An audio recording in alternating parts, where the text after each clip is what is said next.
പ്രജിത, ഈ ചില തലവേദനകളുണ്ട്, തീരാ തലവേദനകളാണ്. അപ്പോൾ അത്തരത്തിലൊരു തീരാ തലവേദനയായി വിനായകൻ എന്ന നടൻ മാറിയിരിക്കുന്നു. വിനായകൻ ഇന്നലെ എന്തോ പരമപോക്കൃത്തരം കൊല്ലത്തൊരു ഹോട്ടലിൽ കാണിച്ചു. എന്താ അതൊന്ന് പറയൂ. അതായത് ചേട്ടാ, വിനായകനും മാനേജറും ഒക്കെ കൂടെ ഇന്നലെ സിനിമാ ചിത്രീകരണത്തിന്റെ ഭാഗമായിട്ട് കൊല്ലത്തെത്തിയതാണ്. അതെ, കൊല്ലത്തെത്തി ഉച്ചയ്ക്ക് ഫുഡ് കഴിക്കാൻ വേണ്ടി ഹോട്ടൽ റാവീസിൽ കയറി. റാവീസിൽ കയറി കഴിഞ്ഞ് കഴിഞ്ഞപ്പോഴേക്കും ഈ പറയുന്ന അദ്ദേഹത്തിന്റെ മാനേജർ മദ്യപിച്ച് ബഹളം വെച്ചു. അശ്ലീലപരമായിട്ടുള്ള അങ്ങനെ പദപ്രയോഗങ്ങളൊക്കെ നടത്തി.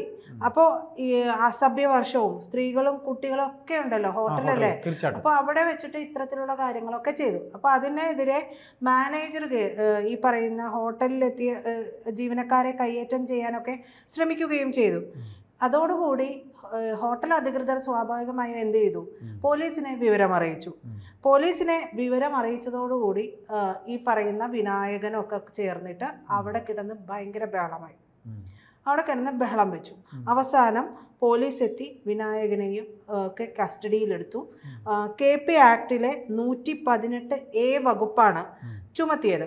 മാത്രമല്ല FIR കൃത്യമായിട്ട് പറയുന്ന ഒരു കാര്യം, പ്രതി ഏതോ ലഹരിക്ക് അടിപ്പെട്ട് കലഹ സ്വഭാവിയായി സ്വയം നിയന്ത്രിക്കാൻ കഴിയാതെ വഴിയാത്രക്കാർക്കും പൊതുജനങ്ങൾക്കും അസഹ്യതയും ശല്യവും ഉണ്ടാക്കിയെന്നാണ് പറയുന്നത്. ഉച്ചയ്ക്ക് 1:35 കൂടിയാണ് പറയുന്നത്.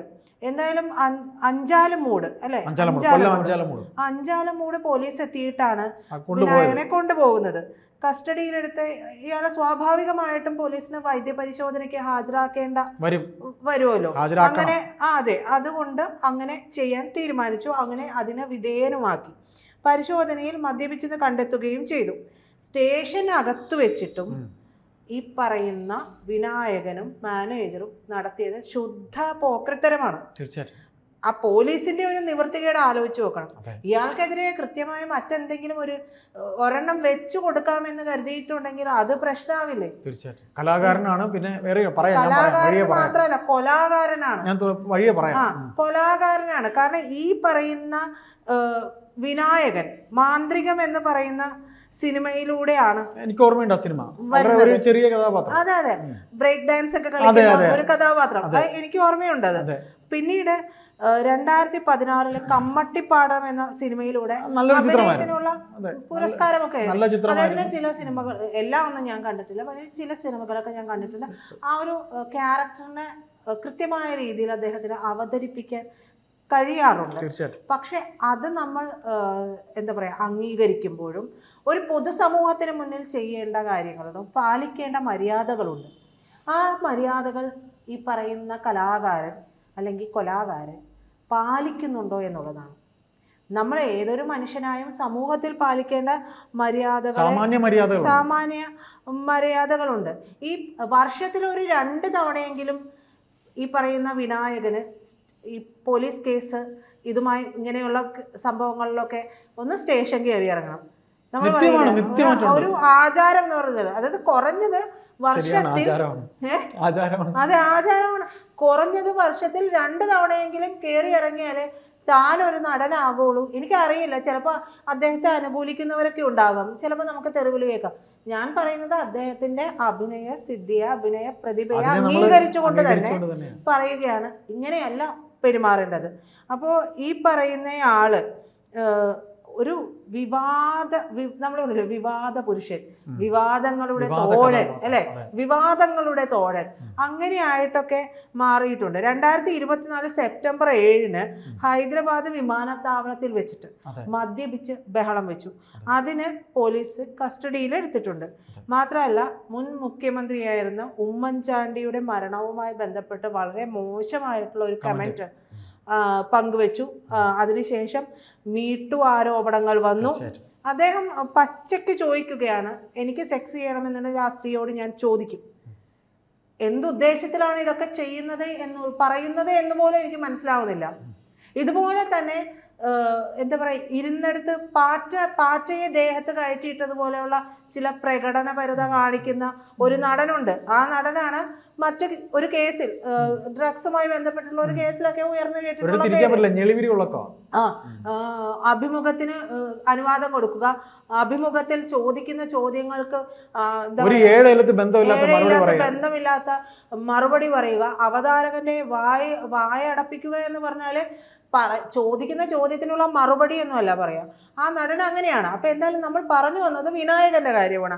അപ്പൊ വിനായകന്റെ ഈ പറയുന്ന പ്രശ്നങ്ങളൊക്കെയും പൊതുസ്ഥലത്ത് 2023 പോലീസ് സ്റ്റേഷനിൽ ബഹളം വെച്ചതിനും, പൊതുസ്ഥലത്ത് മദ്യപിച്ച് ബഹളം ഉണ്ടാക്കിയതിനും, ഫ്ളാറ്റിൽ വെച്ച് നഗ്നതാ പ്രദർശനം നടത്തിയതിനും ഒക്കെ ഈ പ്രശ്നങ്ങൾ ഉണ്ടായിട്ടുണ്ട്. ഈ പ്രശ്നങ്ങളെല്ലാം വരുമ്പോൾ ഞാൻ കണ്ടിട്ടുള്ള ഒരു കാര്യം, ഇതിനെ പൊതുവായിട്ട് ഒരാൾ ഉണ്ടാക്കുന്ന ന്യൂസൻസ് എന്നുള്ളതിനേക്കാൾ ഉപരി അവിടെ ജാതി രാഷ്ട്രീയവും നിറത്തിന്റെ രാഷ്ട്രീയവും പറഞ്ഞ് ഒരാളെ സംരക്ഷിക്കുന്ന ഒരു തരം നിലപാടുകൾ നമ്മുടെ സമൂഹത്തിലുണ്ട്. എനിക്കൊന്ന് പറയാനുണ്ട്. അതായത് ഇത്രയും കാര്യങ്ങൾ പ്രീത് പറഞ്ഞല്ലോ. അപ്പോൾ ഇതില് മറ്റൊന്നല്ല, ഈ അവസാനം പറഞ്ഞു നിർത്തിയ ജാതി രാഷ്ട്രീയവും പിന്നെ മറ്റെന്താ നിറത്തിന്റെ രാഷ്ട്രീയവും, ഇവിടെ ഇപ്പോൾ അത് തന്നെയാണ് ശരിക്കും സംഭവിച്ചുകൊണ്ടിരിക്കുന്നത്.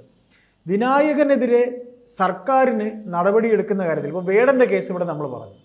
അവിടെ വേടന്റെ നിറവും വേടന്റെ ജാതിയും ഒക്കെ പ്രശ്നമായപ്പോഴാണ് വേടനെ നിരുപാധികം ഒരു തേർഡ് റേറ്റ് ക്രിമിനലിനെ അറസ്റ്റ് ചെയ്തുകൊണ്ട് പോകുന്ന രീതിയിലാണ് ഒരു റാപ്പ് ഗായകനെ അറസ്റ്റ് ചെയ്തുകൊണ്ട് പോയത്. അപ്പോൾ CPM എന്ന് പറയുന്ന പാർട്ടി ഭരണത്തിൽ വന്നിട്ട് 9ാമത്തെ വർഷം, 10 വർഷത്തിലേക്ക് കടക്കുമ്പോൾ വിനായകൻ ഈ കാട്ടിക്കൂട്ടിയ എല്ലാ ചെയ്ത്തുകൾക്കും ഒന്നുകൂടെ പ്രീതയിൽ സംസാരിച്ചപ്പോൾ നിയമവശങ്ങളെ കുറിച്ച് പറഞ്ഞു. ഇത്തരം കാര്യങ്ങളിൽ ഇത്തരം പോക്രിത്തരങ്ങൾ കാണിക്കുമ്പോഴത്തേക്ക്, പോക്രിത്തരം എന്ന് തന്നെ പറയാം, അപ്പോൾ ഇങ്ങനെ കാണിക്കുമ്പോൾ അതിൽ നിയമവശത്തിലെ ലൂപ്പ് ഹോൾസ്, ഇന്ത്യൻ നിയമവശത്തിൽ നിരവധി ലൂപ്പ് ഹോൾസ് ഉണ്ട്. അത്തരത്തിൽ ലൂപ്പ് ഹോൾസ് കണക്കാക്കിയേ എഴുതാവൂ എന്ന് മേലിൽ നിന്നുള്ള നിർദ്ദേശങ്ങൾ വരും. ആര് വിനായകനാണോ, ഇപ്പൊ എന്ത് ചെയ്യാൻ, ശനിയനാണ്, തലവേദനയാണ്, ശനിയനാണല്ലോ, ഒരു കാര്യം ചെയ്യേ, എന്തെങ്കിലും ഒരു പിന്നെ സ്വയം രക്ഷപ്പെടാൻ പറ്റുന്ന സ്വന്തം ജാമ്യത്തിൽ, അതെ സ്വന്തം ജാമ്യത്തിൽ ഇറങ്ങി പറ്റാൻ പറ്റുന്ന എന്തെങ്കിലും നിയമം ഉണ്ടാകും നോക്ക്, എന്നിട്ട് എഴുതി വിട് തലവേദന എന്ന് പറയേണ്ട ഗതികെട്ട അവസ്ഥയിലേക്ക് ഈ സർക്കാരിന് പോകേണ്ടി വരും. കാരണം 1 നിറത്തിന്റെ രാഷ്ട്രീയം, 2 ജാതി രാഷ്ട്രീയം. കാരണം അമ്മയെ തെല്ലിയാലും 2 വർഷമുള്ളൊരു നാടാണ് നമ്മുടെ നാടെന്ന് പറയുന്നത്. സത്യത്തിൽ അത് സർക്കാരിന്റെ ഒരു നിലപാടിനേക്കാളും പോലീസിന്റെ പോലീസിന് ഒന്നും ചെയ്യാൻ പറ്റാത്തൊരവസ്ഥ. പോലീസിനാണ് ഈ ചേട്ടൻ പറഞ്ഞതുപോലെ ഇങ്ങനെ ഒഴിവാക്കി വിടേണ്ട ഒരു തലവേദന അല്ലേ വരുന്നത്. സർക്കാർ പോലും ശരിക്കും വിനായകനെ സപ്പോർട്ട് ചെയ്യുന്ന ഒരു രീതിയല്ലേ ചെയ്യുന്നത്. സർക്കാർ വിനായകനെ സപ്പോർട്ട് ചെയ്യുന്നത് അവർ കരുതുന്ന ഇവൻ ഇടതുപക്ഷ അനുഭാവിയാണ്, ഇവൻ ഇടതുപക്ഷക്കാരനാണ്. കാര്യം ഇങ്ങനെയുള്ള ക്രിമിനലുകൾ അവരുടെ ഏത് ക്രിമിനലിസത്തിനും ഒരു മുൻകൂർ ജാമ്യമാണിത്. ഒരു മുൻകൂർ ജാമ്യം അവരുടെ മനസ്സിലുണ്ടാവും. ഞാൻ എന്ത് കാണിച്ചാലും എന്നെ സംരക്ഷിച്ചോളൂ. അത് ജിയക്ക് സ്റ്റേറ്റ് അവാർഡ് കൊടുത്തതും ഈ ഇടതുപക്ഷ ഭരണകാലത്താണ്. അന്ന് കാണിച്ച കുറെ ഷോ ഒക്കെ ഉണ്ടല്ലോ. ആ ഷോ ഒക്കെ കാണിക്കുമ്പോൾ അവനറിയാം, അവൻ ഈ ഷോ കാണിച്ചാൽ അതിനെ അംഗീകരിക്കാൻ ഇവിടെ ആളുണ്ട്.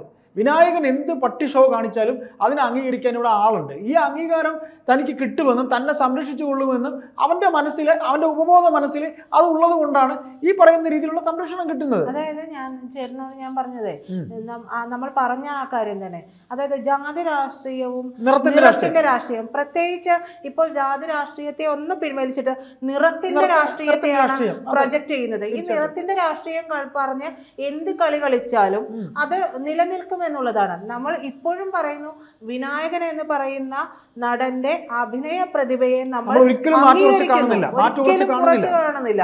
പക്ഷെ ഏതൊരു വ്യക്തിയായാലും പൊതുസമൂഹത്തിൽ പാലിക്കേണ്ട ചില മര്യാദകളൊക്കെ തീർച്ചയായിട്ടും. അതായത് ഞാൻ ഇന്നയാളായതുകൊണ്ട് എനിക്കിങ്ങനെ സപ്പോർട്ട് കിട്ടുന്നത് കൊണ്ട് ഞാൻ ഇതിങ്ങനെ ചെയ്യും. അത് ചേട്ടൻ പറഞ്ഞതുപോലെ ഉപബോധ മനസ്സിൽ അങ്ങനെ അത് കുറിച്ചിട്ട് തന്നെയാണ് ഇതെല്ലാം കാണിക്കുന്നത്. നമുക്ക് ഈ സംസാരം അവസാനിപ്പിക്കുമ്പോൾ എന്ത് പറഞ്ഞ് അവസാനിപ്പിക്കാം? തന്നെ അവസാനിപ്പിച്ചോളൂ.